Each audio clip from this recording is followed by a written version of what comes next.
I could see if you were saying legit stuff that was funny. Right. But it wasn't funny. The only thing that was kind of funny to me was when he said he looks like Pikachu having a seizure. Yeah, I wrote that down. That was funny. That was funny. I was like, what? That part was funny because it caught me off guard. But yeah, it did. For the sake of some of the stuff, and what really helped them, it was just like blah. What really helped them was the Sin brothers was like super hyped. Like they were totally boosting every joke. So when he said the whole Pikachu having a seizure, both the Sin brothers over there shaking on the ground. That was hysterical. And they tried to even do the signature thing. Yeah, and then they failed. Oh, hysterical. So for me, like I said, I agree with you. I didn't like this angle. Like I said, I felt like it was cheesy. But to me, I feel like this was Jinder Mahal getting more comfortable in talking.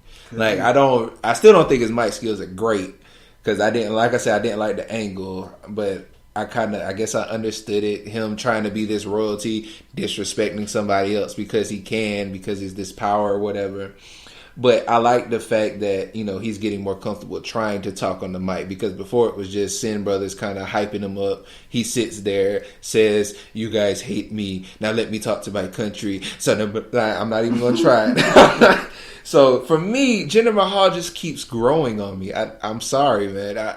He really does. Like, I don't know how long his title reign is going to last. I really don't. The more I see him growing, the more I don't feel like Shinsuke is going to win.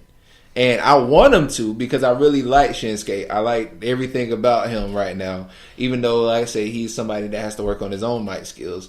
But just the way they're building Jinder Mahal more and more each week, I don't see him losing it anytime soon. At least if he were to lose it, he may not lose it at Hell in the Cell, maybe Survivor Series or something. But I was, it was like this whole segment it didn't do anything to help him. No.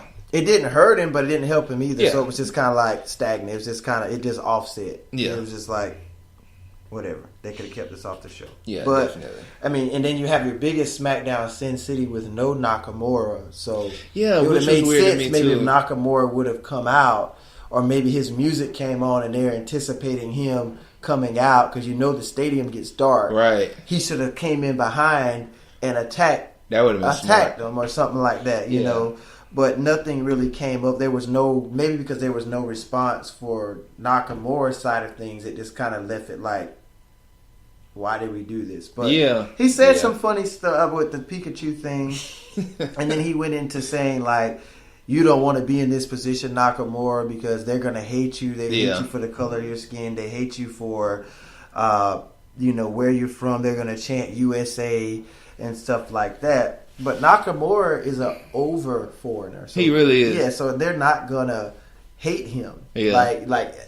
You wouldn't even... I think Nakamura would probably be babyface his entire career. Definitely. He should be. You can't take that away from him, the heel. Like, I can't see him being a heel. I can see him getting really aggressive as a babyface. Yeah. Like, getting really angry and, like, taking it to another level. But as a heel, he won't ever have to worry about the crowd going against him because he's going to be babyface. But I like that. I like that part of it just because it builds Jinder's heel character. Because he knows he's hated.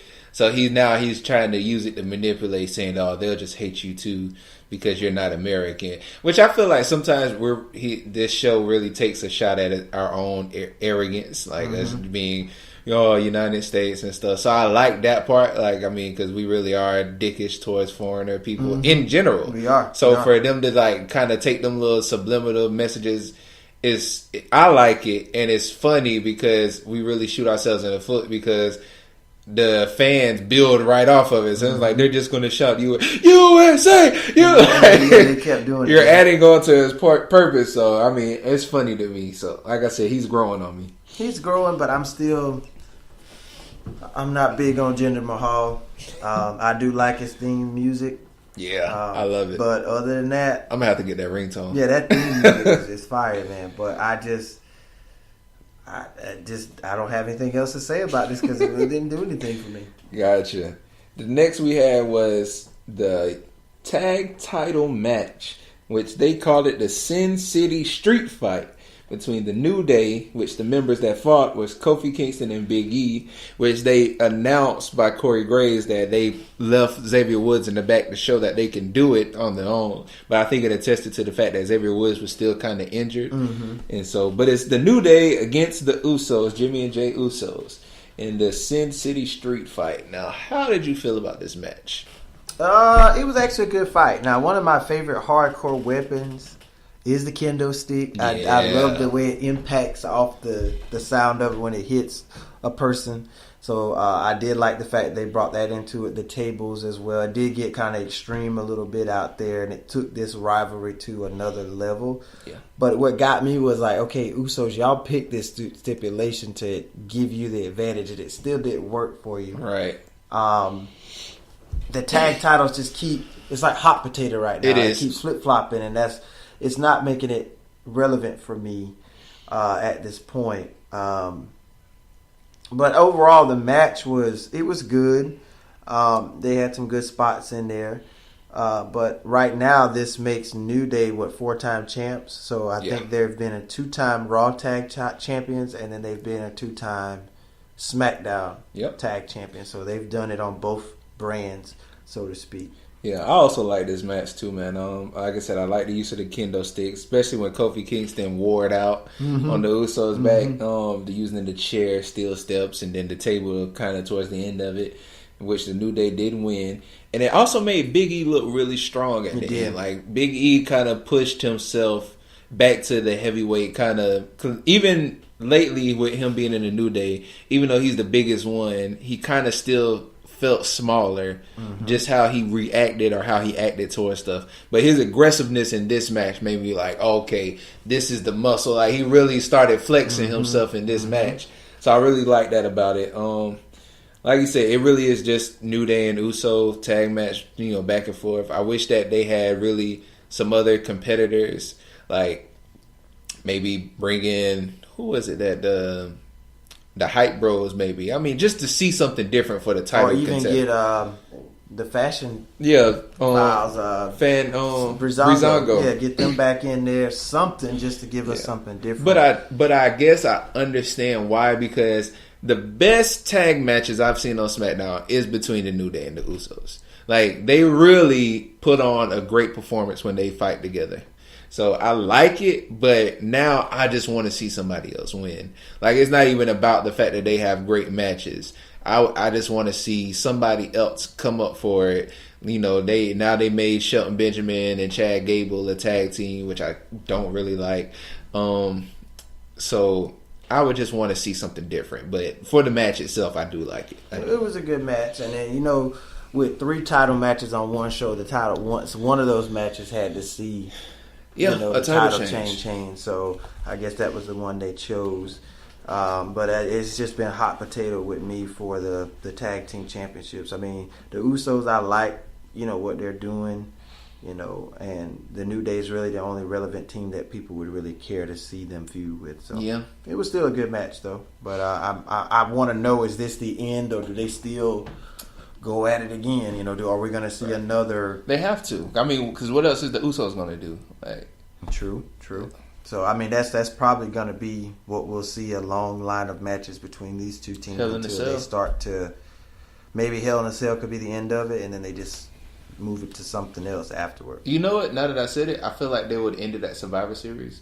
Just because, just the title itself, brand Survivor Series, so that would be this will end the feud. Whoever survives, through whatever it is, and maybe they can make it an elimination tag.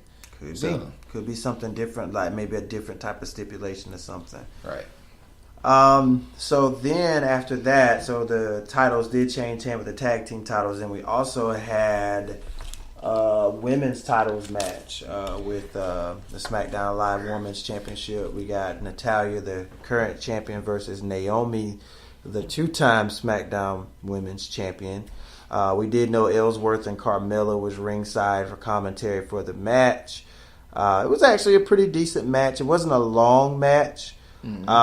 So, I guess with the time constraints of the 2 hours trying to get everybody through, it wasn't a lot of, action for this match. I did know that Ellsworth and Carmella kind of got involved a little bit on the outside, distracting Natalya, and then Natalya sees Naomi come flying over the top of her. She gets out of harm's way, and Naomi crossbodies Ellsworthless is what I call him, and Carmelo on the ground, and then she kind of takes an extra shot at Ellsworth, and then by the time she turns around, Natalya's right there to, ram her into the ring post. Which sharpshooter, very nasty, that hit in the ring post.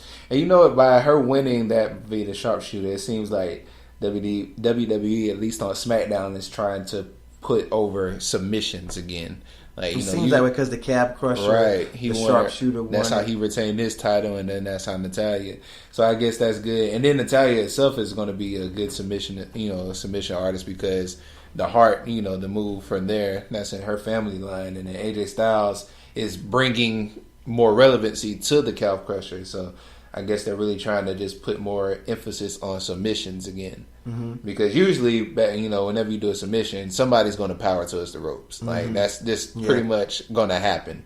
Mm-hmm. So, what got me too was I thought maybe this could be by being Las Vegas, and people go to Vegas to, take advantage of opportunity and stuff like that. I thought maybe tonight could have been the night that Carmella cashed in. Yeah, it's in Vegas. It's a big spot. Maybe have her cash in and take the belt away from Natalya, but maybe with it being, they're not ready to do that just yet. So she hasn't really even, but one time I can remember, tried to attempt to cash it in. I thought tonight would have been an opportunity to do that. But you know what? For me, the Money in the Bank briefcase is the only thing that's keeping Carmella relevant. It is, because you take that off of her, then... Exactly. She's just a gimmick with James Ellsworth. Mm-hmm. So I guess that's the only thing that's keeping her, which is also the only thing giving them an extra component towards the women's roster. Mm-hmm. Because you notice lately, you don't even see Becky Lynch. You don't see Charlotte. You don't. Like, Charlotte, I think she might have been out because her dad. Her dad has been that's probably why you haven't seen her. And that's probably why they pushed Natalya, because at the time, Rick got into that, situation with the hospital and stuff. So yeah, that does make sense now you say that. Mm-hmm. So like I said, Ric Flair is out the hospital now. Yeah, he's doing better from what a lot better. From what I hear. So hopefully we'll get to see Charlotte real soon. Hopefully. But I mean, Natalya retains on that. So I mean, that wasn't really much to really caught us off guard with that. Right. So then another thing that's really getting me on SmackDown before we get into, Kevin Owens and Vince McMahon. Dolph Ziggler and just using other people's entrances. Hilarious. And just, I mean, the last 2 weeks, we didn't talk about it last week on the podcast. I didn't know if that was going to be a continuation. Yeah, me neither. It bled over to this week. And what's your take on it? And it's funny that he did this promo later on tonight, but it was hilarious. When at the beginning, when KO was like doing his rant at the beginning of the show, it made it seem like Shane McMahon was coming out, but Dolph Ziggler was fully dressed in the Shane O'Mac outfit. So that was a good gimmick for me. And then Dolph Ziggler later came back, and he's continuing like kind of making this emphasis, saying that the people don't like wrestlers. We just like to see, good entertainers, but we like that more than what they can do in the ring, because Ziggler believes he's the best wrestler ever. He is a good talent. He's definitely a great wrestler. He can wrestle. Even though we haven't talked about video games, on WWE 2K, I want to say 16, that was my player. Like, I was playing people who use Stone Cold, Randy Orton, they'd be like, Dolph Ziggler, and then they realize I hit him with like 3 of the little special moves, and they're like, I can't stand Dolph Ziggler. So I do like him as a wrestler.